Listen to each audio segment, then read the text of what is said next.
এইটা কিন্তু একটা ভার্সিটি। এটা কতটা কীরকম কি বোঝা যায় দূর থেকে এই স্ট্রাকচারটা। মাঝখানটা একদমই ফাঁকা, কিন্তু এইটা আমি যতদূর জানি এইটা হচ্ছে একটা ভার্সিটি। ভার্সিটির স্থাপত্যটা দেখতে পাচ্ছেন, মানে একটা বিশাল বড় একটা বাণিজ্যিক এলাকা। ওই বাণিজ্যিক এলাকার ঠিক মাঝখানটায় এইরকম একটা সুন্দর এবং রুচিশীল একটা ভার্সিটি বানানো হয়েছে। কি সুন্দর, তাই না? কোকা কোলার গাড়ি থামছে, কত বড় ক্যান, একটা গাড়ির সমান একটা ক্যান, এত বড় ক্যান। এই যে ভার্সিটির ছাত্রছাত্রীরা বৈশা এখানে আড্ডা দিতেছে। শত শত সিঁড়ির মতো ধাপ দেয়া আছে এবং দুই পাশ দিয়ে হয়েছে এই যে কাঠামোটা, এই কাঠামোটার মূল পুরুত্ব হয়েছে দুই পাশ দিয়া, এবং মাঝখানটা পুরোটাই ফাঁকা।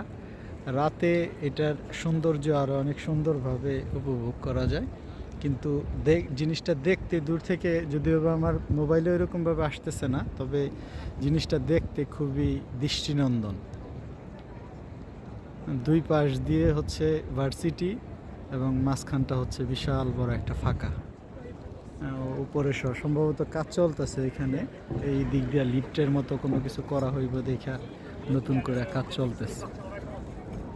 একদম একটা বাণিজ্যিক এলাকার মধ্যে সুন্দর একটা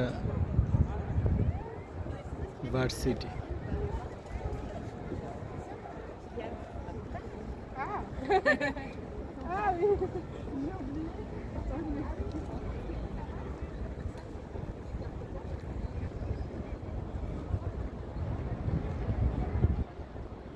এখানে ট্রেনের লাইন, বিভিন্ন বাস স্টপেজ, ট্যাক্সি সব কিছু আছে, সব কিছু। এটা আসলে ফ্রান্সের একদম মূল হৃৎপিণ্ড যেটাকে বলে, ওই জায়গাটা। এটা ওই রকম একটা জায়গার মধ্যে এইরকম স্বনামধন্য একটা ভার্সিটি করা হয়েছে।